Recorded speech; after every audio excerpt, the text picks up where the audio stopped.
Hello everyone. We'll discuss about managing organizational changes. The overview of change activities. The OD literature has directed considerable attention at managing change. Much of the material is highly prescriptive, advising managers about how to plan and implement organizational changes.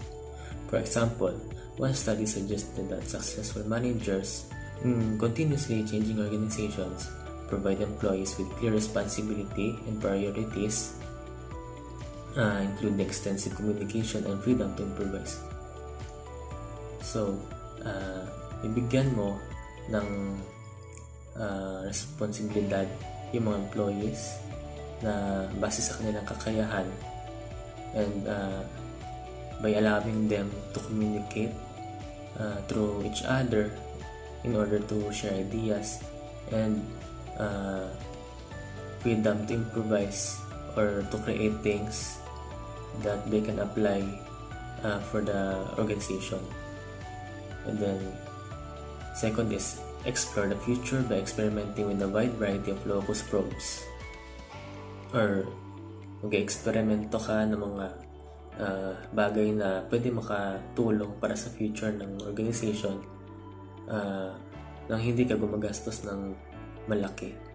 And the third is link current projects to the future with predictable time-paced intervals and choreographed transition procedures. Traditionally, change management has focused on identifying sources of resistance to change and offering ways to overcome them. Other contributions have challenged the focus on resistance and have been aimed at creating visions and desired futures, gaining political support for them, and managing the transition of the organization toward them.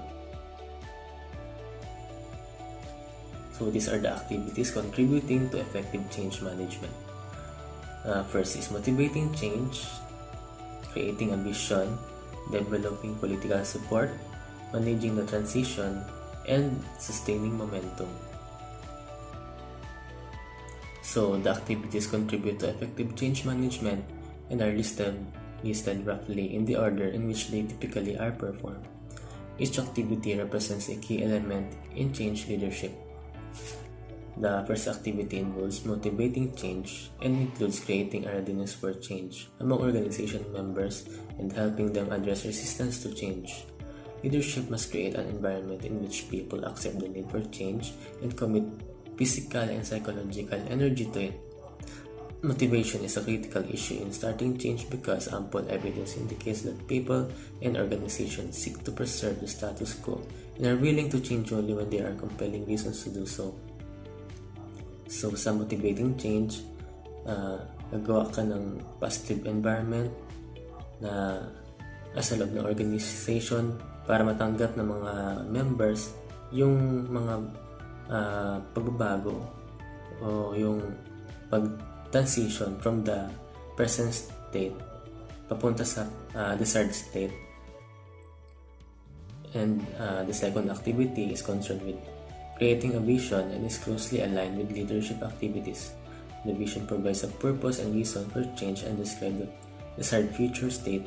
Together, they provide the why and what of planned change. So dito sa creating a vision, ito yung plano ng mga changes na mangyayari sa loob ng organization. And dito makikita kung ano yung rason kung bakit kailangan ng change para sa organization. Then the third activity involves developing political support for change. Organizations are composed of powerful individuals and groups that can either block or promote change, and leaders and change agents need to gain their support to implement changes. Dito sa developing political support, kailangan nila na makukuha yung suporta ng mga influential people sa loob ng organization in order na maiwasan yung pagharang ng change sa loob ng organization and madali na ma-implement itong changes na to. So the fourth activity is concerned with managing the transition from the current state to the desired future state. It involves creating a plan for managing the change activities as well as planning special management structures for operating the organization. The fifth activity involves sustaining momentum for change so that it will be carried to completion. This includes providing resources for implementing the changes, building a support system for change agents, developing new competencies and skills, and reinforcing the new behaviors needed to implement the changes. So, sa sustaining momentum, kailangan na i-enhance mo skills ng mga organization members in order na maka-adapt sila sa mga changes na mangyayari sa organization. Motivating change. Organizational change involves moving from the known to the unknown. Because the future is uncertain and may adversely affect people's competencies, worth, and coping abilities, organization members generally do not support change unless compelling reasons convince them to do so. Similarly, organization tends to be heavily invested in the status quo and they resist changing it in the face of uncertain future benefit. Consequently, a key issue in planning for action is how to motivate commitment to organizational change. So, isang factor ng resistance to change ay yung mga pagbabago sa loob ng organization, which yung mga members ay mahirapan na maka-adapt sa mga changes na to, na maaari na hindi nila magamit ang kanilang mga skills or mahirapan sila sa mga pagbabago tulad ng mga technologies or di kaya mga new work processes. And also, isang factor na din doon yung sanay na sila sa mga kanilang ginagawa during the current situation or the current state of the organization. So, this requires attention to two related tasks: creating readiness for change and overcoming resistance to change. Creating readiness for change. One of the more fundamental axioms of OD is that people's readiness for change depends on creating a felt need for change. This involves making people so dissatisfied with the status quo that they are motivated to try new work processes, technologies, or ways of behaving. Generally, people and organizations need to experience deep levels of hurt before they will seriously undertake meaningful change. So, sa creating readiness for change, dito ay motivate mo yung mga organization members na subukan ang mga bagong work processes or sa mga technologies in order na maka-adapt sila sa mga changes na mangyayari sa loob ng organization. The following three methods can help generate sufficient dissatisfaction to produce change. Number 1 is sensitize organizations to pressure for change. Innumerable pressures for change operate both externally and internally to organizations. Modern organizations face unprecedented environmental pressures to change themselves, including heavy foreign competition, rapidly changing technology, and volatile global economies. Internal pressures to change include new leadership, poor product quality, high production costs, and excessive employee absenteeism and turnover. Before these pressures can serve as triggers for change, however, organization must be sensitive to them. So, kailangan mo maging sensitive sa mga problems na nangyayari sa loob at labas ng organization in order na mag-create ka ng change para sa iyong organization. So, organization can make themselves more sensitive to pressure for change by encouraging leaders to surround themselves with diverse advocates or by putting up a discussion in order to be detailed, and by cultivating external networks that comprise people or organizations with different perspectives and views, and by visiting other organizations to gain exposure to new ideas and methods which they can apply to their organization. and by using external standards of performance such as competitors' progress or benchmark rather than the organization's own past standards of performance. Number 2 is reveal discrepancies between current and desired states. In this approach to generating a felt need for change, information about the organization's current functioning is gathered and compared with desired states of operation. These desired states may include organizational goals and standards, as well as a vision of a more desirable future state. Significant discrepancies between actual and ideal states can motivate organization members to initiate corrective changes, particularly when members are committed to achieving those ideals. So once na may makita sila na diferensya or pagkakamali sa loob ng organization during the current state, ay ma-motivate sila na mag-proceed sa changes within the organization. A major goal of diagnosing, as described in Chapter 5, is to provide members with feedback about current organizational functioning so that the information can be compared with goals or with desired future states. Such feedback can energize action to improve the organization. Importante din na you are gathering feedback from the organization members in order na malaman mo kung ano pa yung pwede ma-improve sa loob ng organization. And number 3 is convey credible positive expectation for the change. The positive approaches to plan change suggest that this expectation can play an important role in generating motivation for change. Expectation can serve as a self-fulfilling prophecy, leading members to invest energy in change programs that they expect will succeed.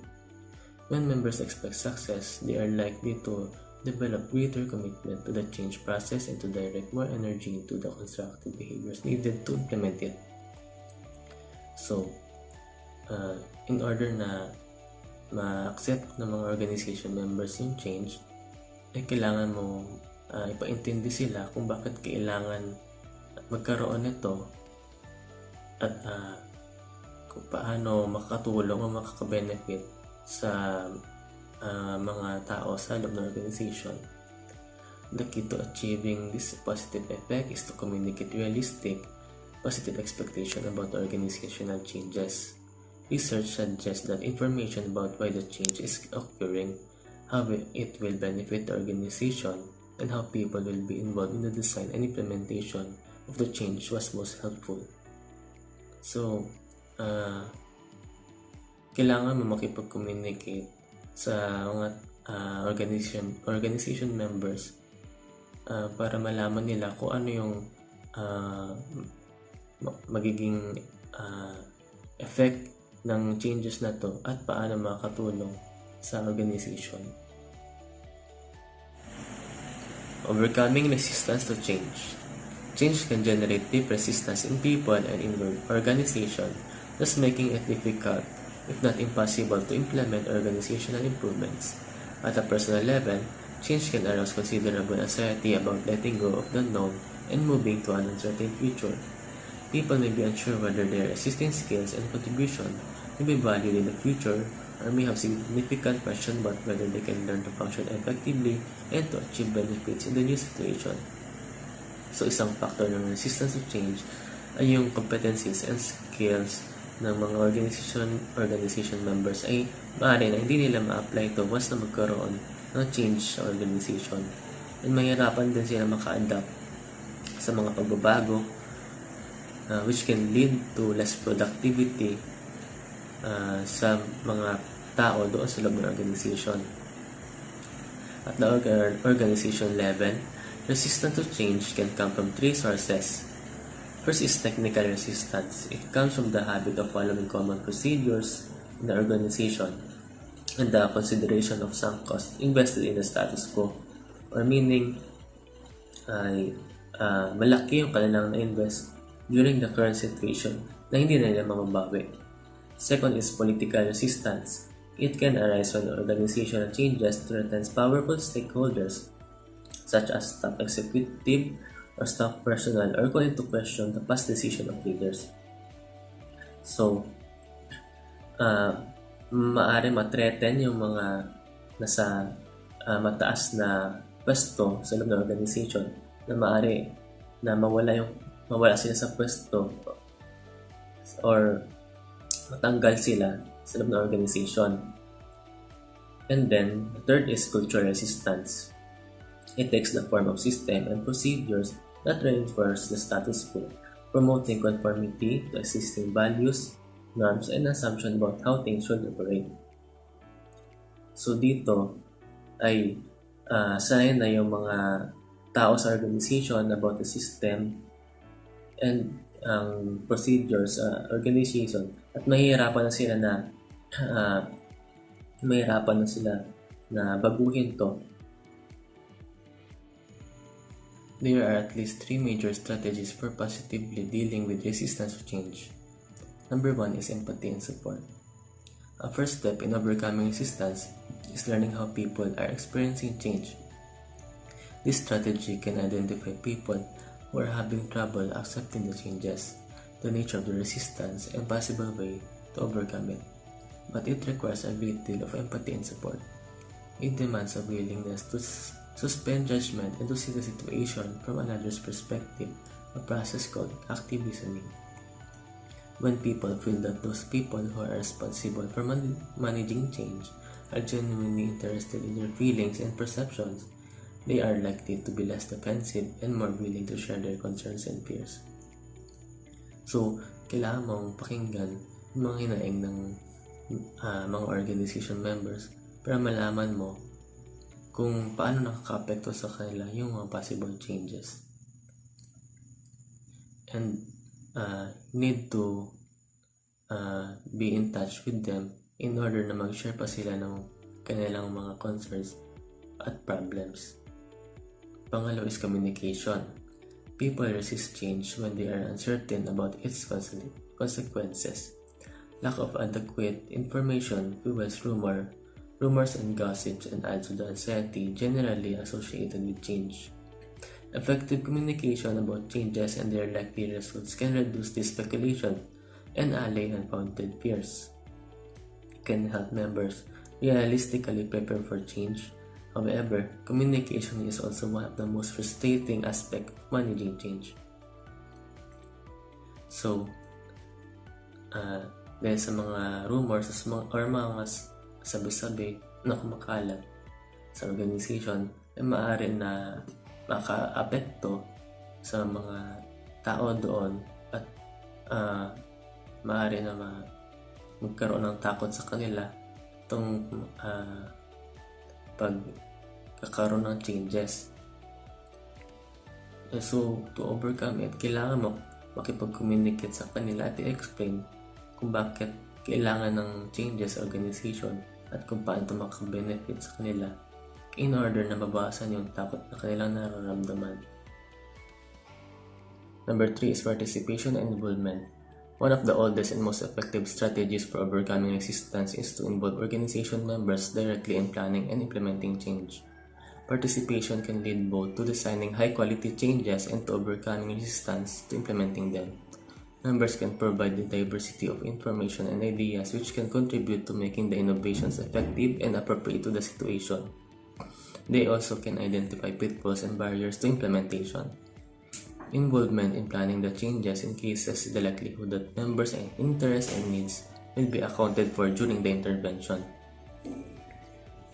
So, dito sa participation and involvement ay sinasama mo yung mga organization members sa pagpaplano at pag-implement ng change sa organization. At dahil dito, madali na maka-adapt yung mga members sa changes and also maiwasan yung resistance to change. And also they can share ideas na pwede makatulong sa organization once na transition from the current state papunta sa desired state.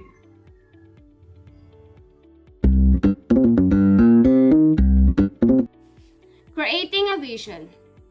The second activity in managing change involves creating a vision of what members want the organization to look like or become. It is the one of the most popular yet least understood practice in management. Generally, a vision describes the core values and purpose that guide the organization, as well as an envisioned future toward which change is directed. It provides a value direction for designing, implementing, and assessing organizational changes. The vision also can energize commitment to change by providing members with a common goal and a compelling rationale for why change is necessary and worth the effort. However, if the vision seems as impossible or promote change that the organization cannot implement, it actually can depress member motivation. For example, George H. W. Bush Unfulfilled, Thousand Points of Light, vision was emotionally appealing, but it was too vague and contained little inherent benefit. In contrast, John Kennedy's vision of putting a man on the moon and returning him safely to the earth was just beyond engineering and technical feasibility. Creating a vision is considered a key element in most leadership frameworks. Organizations or subordinate leaders are responsible for effectiveness, and they must take an active role in describing a desired future and energizing commitment to it. Unfortunately, dreaming the future is discounted in the most organizations because it requires creative and initiative thoughts processes that tend to conflict with the rational, analytical methods prevalent there. In the context of 1960s, it was bold, alluring, and vivid. It provided not only a purpose, but a value direction for the country. Creating a vision is considered a key element in most leadership frameworks. Organizations or subordinate leaders are responsible for effectiveness, and they must take an active role in describing a desired future and energizing commitment to it. Unfortunately, dreaming the future is discounted in the most organizations because it requires creative and initiative thoughts processes that tend to conflict with the rational, analytical methods prevalent there. Describing the core ideology. The fundamental basis of a vision for change is the organization's core ideology. It describes the organization's core values and purpose and is relatively stable over time. Core values typically include 3 to 5 basic principles or beliefs that have stood the test of time and best represent what the organization stands for. Although the division ultimately describes a desired future, it must acknowledge the organization's historical roots, the intrinsically meaningful core values and principles that have guided and will guide the organization over time. For example, the retailer Nordstrom was clear value around the importance of customer service, like toy maker Lego has distinct value around the importance of families, and the Disney companies have explicit value around wholesomeness and imagination. The organization core purpose is the reason for being, the idealistic motivation that brings people to work each day and give work meaning. A core purpose is not a strategy. Purpose describes why the organization exists, and the organization understanding of its image, brand, and reputation strategy describe how the objectives will be achieved. Constructing the envisioned future. The core ideology provides the context for the envisioned future. Unlike core values and purpose, which are stable aspects of the organization and must be discovered, the envisioned future is specific to the change project at hand and must be created. The envisioned future typically includes the following 2 elements that can be communicated to organization members. 1. Bold and values outcomes. Descriptions of envisioned futures often include specific performance and human outcomes that the organization or unit would like to achieve. Number 2. Desired future state. This element of the envisioned future specifies, in vivid detail, what the organization should look like to achieve bold and valued outcomes. It is a passionate and engaging statement intended to draw organization members into the future. These value outcomes can serve as goal for the change process and standards for assessing progress. For example, bags, big, hairy, audacious goals are clear, tangible, energizing targets that serve as rallying points for organization action. They can challenge members to meet clear target levels of sales growth or customer satisfaction, to overcome key competitors, to achieve role model status in the industry, or to transform the organization in some meaningful way. The organizational future described in the statement help define a desired future state toward which change activities should move. This aspect of the visioning process is exciting and compelling. Developing political support. From a political perspective, organizations can be seen as loosely structured coalitions of individuals and groups having different preferences and interests. Methods for managing the political dynamics of organizational change are relatively recent addition to OD. Traditionally, OD has neglected political issues mainly because its humanistic roots promoted collaboration and power sharing among individuals and groups. Example, shop floor workers may want secure, high-paying job and the top executive may be interested in diversifying the organization into new business. The marketing department might be interested in the developing new products and the markets. And the production department may want to manufacture standards product in the most efficient way. As shown in figure 8.2, managing the political dynamic of change includes the following activities: assessing the change agent's power, identifying key stakeholders, and influencing stakeholders. In individual source of power, knowledge, other support, and personality. In the power strategy, have paying it straight, using social network, going around the formal system. Knowledge based the power include having expertise that is valued by others and controlling important information. OD or organization development personnel typically gain power through their expertise and organizational change. Other support can contribute to individual power by providing access to information and source network. Personality source of power can drive from change agents, charisma, reputation, and the professional credibility. Charismatic leaders can inspire devotion and enthusiasm for change from subordinate. OD or organization consultants with strong reputation and professional credibility can wield considerable power during organizational change. The first task is to evaluate the change agent's own sources of power. This agent may be the leader of the organization or department undergoing change, or he or she may be the OD practitioner if professional help is being used. Grainer and Shane is the first OD book written entirely from a power perspective. Identify 3 key sources of personal power in organizations: knowledge, personality, and other support. For example, leaders in organizational units undergoing change can call on their informal networks for resources and support, and encourage subordinates to exercise power in support of the change. Identifying key stakeholders. These key stakeholders can thwart or support change, and it is important to gain broad-based support to minimize the risk that a single interest group will block the changes.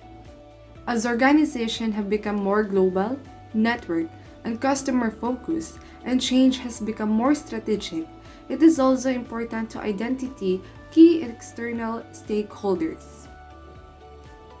Identifying key stakeholders, having assessed their own power bases, change agents should identify powerful individuals and groups with an interest in the change, such as staff groups, unions, department manager, and top-level executives.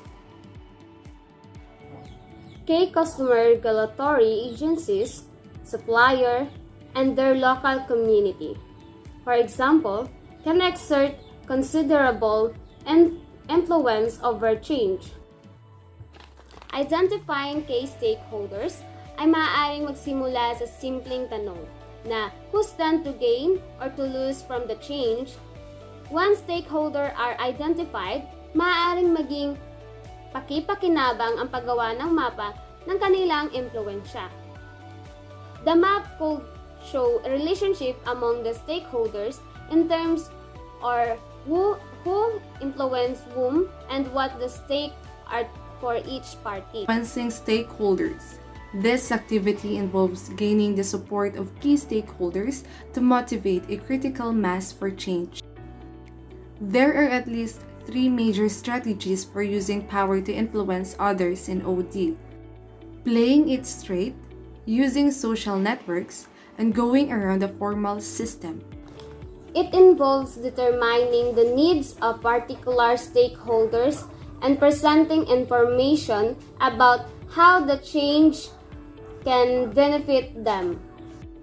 For example, a change agent might present diagnostic data such as company reports on productivity and absenteeism or survey of members' perception of problem to generate a felt need for change among specific stakeholders.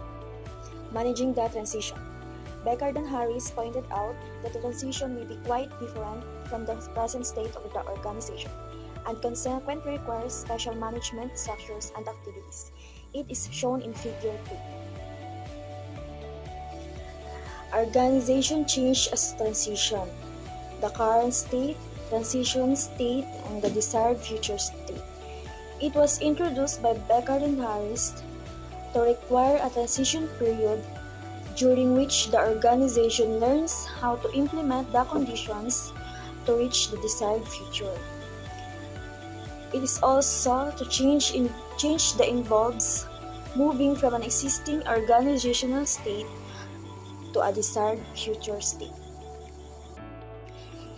Also, they identify the 3 major activities and structures to facilitate organizational transition: the activity planning, commitment planning, change management structures. A 4th set of activities involves managing the learning process during change. Developing political support for the strategic planning project in the Sexual Violence Prevention Unit. The beginning of the Sexual Violence Prevention Unit's project to develop a 5-year plan for primary prevention. The plan's unique purpose was to mobilize statewide efforts to prevent sexual violence before it occurs. In this application, the process that the committee used to identify and manage the political shareholders was both internal and external is described. The steering committee interviewed representatives from various stakeholder groups, coalitions, and state agencies. The results of the interview suggested, first, a need for broad involvement, especially from underrepresented groups such as communities of color, immigrant communities, gay and lesbian groups, and youth. Second, a desire among those involved to move from dialogues and education toward taking collective actions.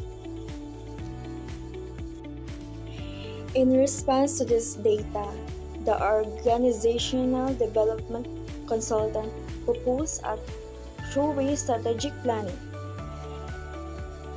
First, for a large group of stakeholders. It was selected for the strong desire voiced in the interviews to get to the action. Second, it shows the majority of people who were active in sexual violence prevention work in Minnesota. Third, because primary sexual violence prevention was a central concern to most of the stakeholders, there was a little resistance in terms of interest in participating. The steering committee confirmed that this approach was preferable to stretching the planning over weeks or shorter meetings. The OD consultants crafted the invitation and the health unit director sent them out. The steering committee members are also contracted personally in any invites or invitees they knew and encouraged them to attend. The health unit administrator was instrumental in communicating with those invited. Follow-up reminders and phone calls were made to ensure that an RSVP was received from everyone invited to attend. In addition, there were regular communications on the progress of the planning effort in newsletters, meetings, and conference communication channels and were already in place. It was an important constraint to this process was the nature of the physical facility that was to hold the meeting. The steering committee had to balance the need for broad participation with the limits of the meeting space.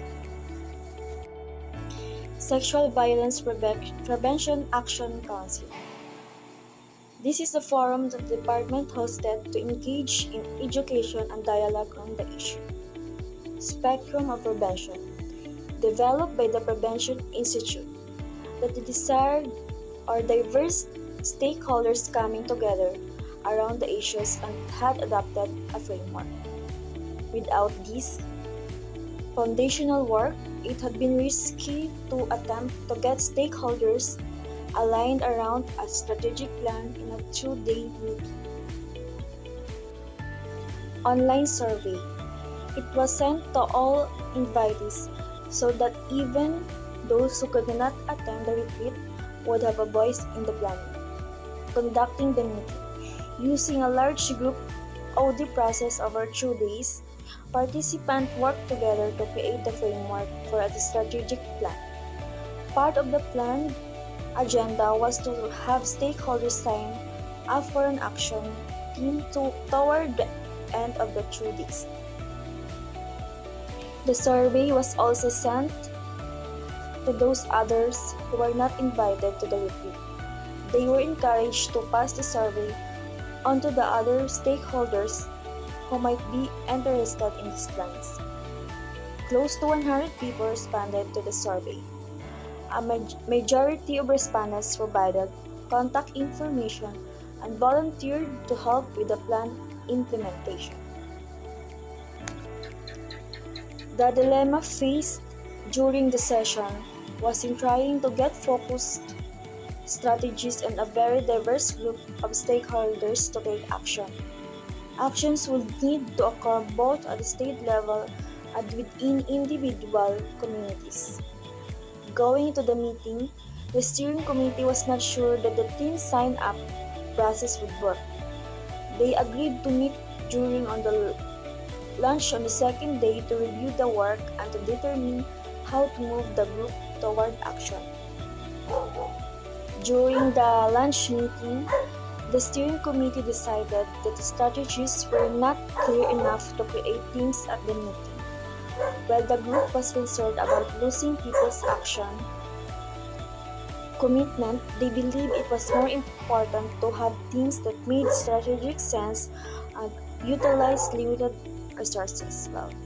After lunch, the strategies and success indicators were posted on the wall. Consultants then used a multi-voting process to identify 6 priorities for action. Following the retreat, the OD consultants developed proposed structures for action around the 6 priorities and sent this to the steering committee members for review. Their feedback was incorporated into an action structures that was included in the written strategic plan. Their feedback also helped helped the department staff members then took over the planning and launching of desk teams. Sustaining momentum. A well-known state leader in sexual violence work, Patty Wetterling, agreed to fill the position. Her work in establishing new laws regarding abductions as an advocate and state legislator, as well as run for the U.S. Senate, made Wetterling a perfect choice to provide statewide leadership in implementing the strategic plan. It was because the strategic planning project had begun. The head of the Sexual Violence Prevention Unit had left the organization, and the position had gone unfilled throughout the project. And it was filled out by Patty Wetterling. Activity planning involves making a roadmap for change, citing specific activities and events that must occur if the transition is to be successful. An important feature of activity planning is that visions and desired future states can be quite general when compared with the realities of implementing change. As a result, it may be necessary to supplement them with midpoint goals as part of activity plan. If the organization is implementing continuous improvement processes, an important midpoint goal can be the establishment of a certain number of improvement team focused on understanding and controlling in the work processes. Activity plans can use midpoint goals to provide members with the direction and security they need to work toward desired future. Midpoint goals. Such goals represent desirable organization conditions between the current state and desired future state. It is clearer and more detailed than desired future states, and thus they provide more concrete manageable steps and benchmark for change. It is also commitment planning that involves identifying key people and groups whose commitment is needed for change to occur and formulating a strategy for gaining their support. Although commitment planning is generally a part of developing political support, discussing above, specific plans for identifying key stakeholders and obtaining their commitment to change need to be made early in the change process. Change management structures. Because organizational transitions tend to be ambiguous and to need direction, special structures for managing the change process need to be created. Thus, management structures should include people who have the power to mobilize resources to promote change, the respect of existing leadership and change advocates, and the interpersonal political skills to guide the change process. It involves the alternative change management structures, including the following. First, the chief executive or head person manage the change effort. Second, a project manager temporarily is assigned to coordinate the transition. Third, a steering committee or representatives from the major constituencies involved in the change jointly manage the project. Fourth, natural leaders who have the confidence and trust of large numbers and of affected employees are selected to manage the transition. Fifth, a cross-section of people representing different organizational functions and levels manage these changes. Last, a kitchen cabinet representing people whom the chief executive consults with and confides in manage the change effort. First, learning practice. Creating a system view of the organization involves creating a model of work and change that allows individual organizational members to see how their efforts contribute to organizational functions and performance. In first learning practice, when people can see how their efforts support change, it is easier for them to pick up new skills and knowledge. There is a context created that demands new behaviors. Second learning practice. Created shared meeting describes the use of models, language, tools, and processes that provide people with a way to making sense of the change. In second learning practice, most organization change is accompanied by considerable anxiety as the organization begins moving from known to the unknown. By creating common ways of viewing the change, work, customers, and the new organization, people develop a shared view of the new reality. This shared view lowers anxiety and allows organizations members to learn new skills and behavior more quickly. Third, learning practices. It is engaging in after action reviews or other processes that reflect on change experience. In this activity, initial attempts to try out or new activities, new processes, or new behaviors are assessed and reviewed. Organizations members get to ask how well did we do and what we can learn from that. The answers to these questions are then used to redesign new behaviors or define correct behavior. When people get timely and supportive feedback on new behaviors, their ability to learn more quickly increases. The final learning practices involves decentralizing implementation processes and decisions to the lowest level possible in the organization, what the researchers called local self-design complex. These four learning practices are held together by conversation and dialogue. Leading change is largely a function of creating opportunities for organization members to change activities. It is important in this process of local self-design to ensure that the organizational units have a clear understanding of resources are available for change, the timeline within which the change must occur, and the things that cannot be changed in achieving the change goals. Sustaining momentum. In this section, we present approaches for sustaining momentum for change. The following 5 activities can help to sustain momentum for carrying change through completion.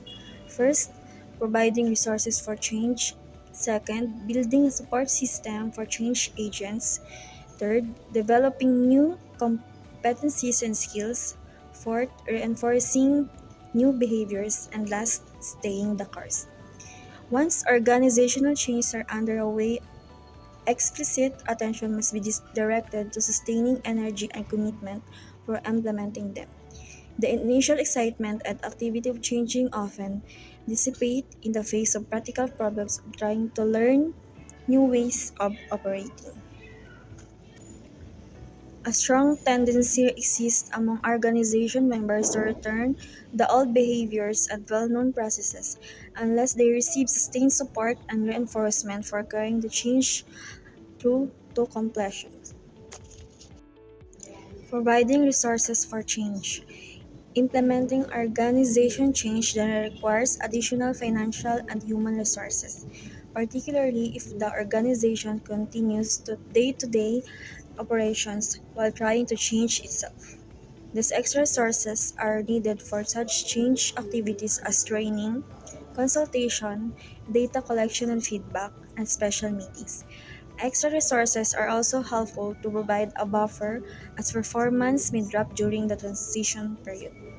They implemented the separate change budget. It exists along with the capital and operating budgets can earmark the resources needed for training members in how to behave differently and for assessing progress and making necessary modification in the change program.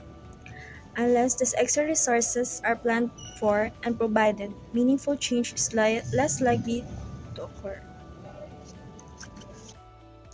Organization change can be difficult and filled with tension not only for the participant but also for change agents as well. They often must give members emotional support, but they also may receive little support from themselves. That is why they implemented building a support system for change agents. A support system that typically consists of a network of people with whom the change agent has close personal relationships, people who can give emotional support, serve as a sounding board for ideas and problems, and challenge untested assumptions. They often must maintain psychological distance from others to gain the perspective needed to lead the change process.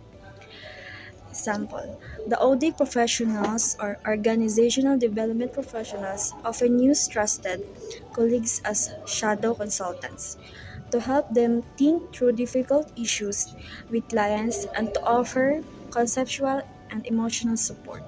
Similarly, a growing number of companies such as Procter& and Gamble, the Hartford and Kaiser Permanente are forming internal networks of change agents to provide mutual learning and support. Developing new competencies and skills. Organizational change frequently demand new knowledge, skills, and behaviors from organization members. In many cases, the changes that cannot be implemented unless members gain new competencies. They need to provide multiple learning opportunities, such as traditional programs, on-the-job counseling and coaching, and experience simulation covering both technical and social skills. For example, if the employee involvement programs often require managers to learn new leadership styles and new approaches to problem solving, change agents must ensure that such learning occurs. Because it is easy to overlook the social component, change agents may need to devote special time and resources to helping members gain the social skills required to implement change. Reinforcing new behaviors. One of the most effective ways to sustain momentum for change is to reinforce the kinds of behaviors needed to implement the changes. This can be accomplished by linking formal rewards directly to the desired behaviors. For example, Integra Financial encourage more teamwork by designing a rewards and condition program in which the best team players got both financial rewards and management attention. And a variety of behaviors aimed at promoting self-interest were directly discouraged. In addition, desired behaviors can be reinforced more frequently through informal recognition, encouragement, and praise. Perhaps equally important are intrinsic rewards that people can experience through early success in the change effort. Achieving identifiable early success can make participants feel good about themselves and their behaviors, and thus reinforce the drive to change. Staying the course. Change requires time. If the organization changes again too quickly or abandons the change before it's fully implemented, the desired results may never be materialized. There are two primary reasons that managers do not keep a steady focus on change implementation. And for this, many of the expected financial and organizational benefits from change lag behind its implementation. The two primary reasons for staying the course. First, many managers fail to anticipate the decline in the performance, productivity, or satisfaction as change is implemented. Organization members need time to practice, develop, and learn new behaviors. They do not abandon old ways of doing things and adopt a new set of behaviors overnight. Moreover, change activities such as training, extra meetings, and consulting assistance are extra expenses added onto current operating expenditures. There should be little surprise, therefore, that effectiveness declines before it gets better. However, perfectly good change projects often are abandoned when questions are raised about them and short-term performance declines. Patience and trust in the diagnosis and intervention design are necessary. Second, many managers do not keep focus on a change because they want to implement the next big idea that comes along. Successful organizational change requires persistent leadership that does not waver unnecessarily. When organizations change before they have to, in response to the latest management, a flavor of the man-cynism can develop as a result. Organization members provide only token support to a change under the accurate notion that the current change provide only token support, the change won't last. Successful organizational change requires persistent leadership does not waver unnecessarily. Sustaining change at RMIT University Library in Melbourne, Australia. The library's initial approach involved four interventions. First, leadership development. Second, specific purpose working groups. Third, cross-unit work experience.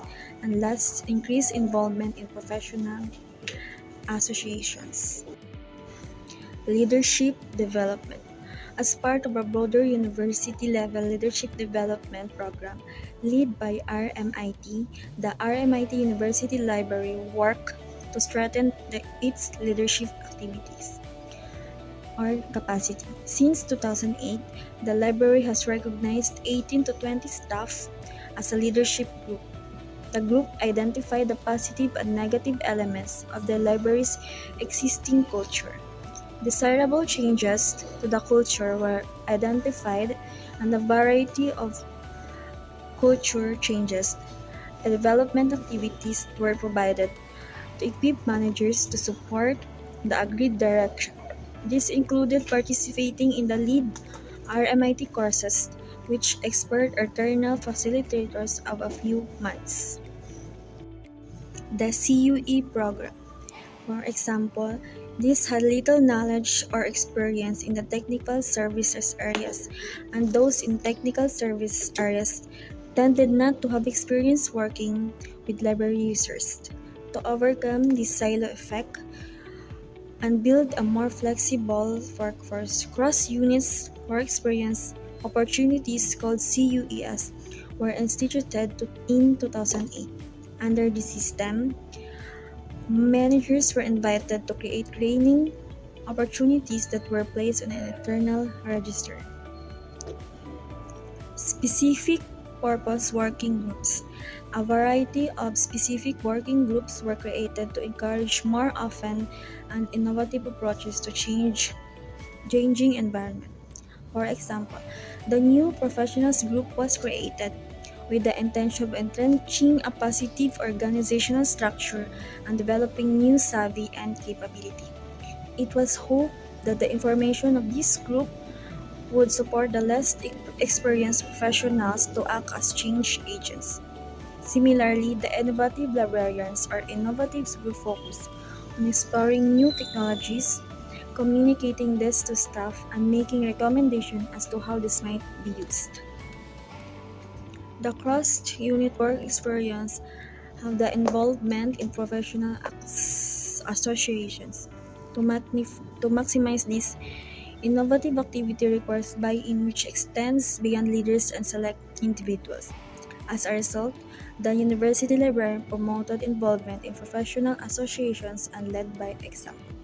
Library staff were encouraged and supported to participate in professional activities including attending and presenting of meetings and conferences, writing news items and articles, and undertaking study tours. The increased involvement in professional associations gives a model of innovation. For example, a short-term specific purpose working group was formed to select and describe idea generation techniques considered appropriate to the RMIT University Library.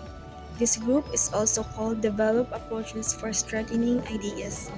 They wanted to avoid idea assassination, where ideas were commended without adequate thought, and to ensure that good ideas were as well presented possible before formal approvals were sought.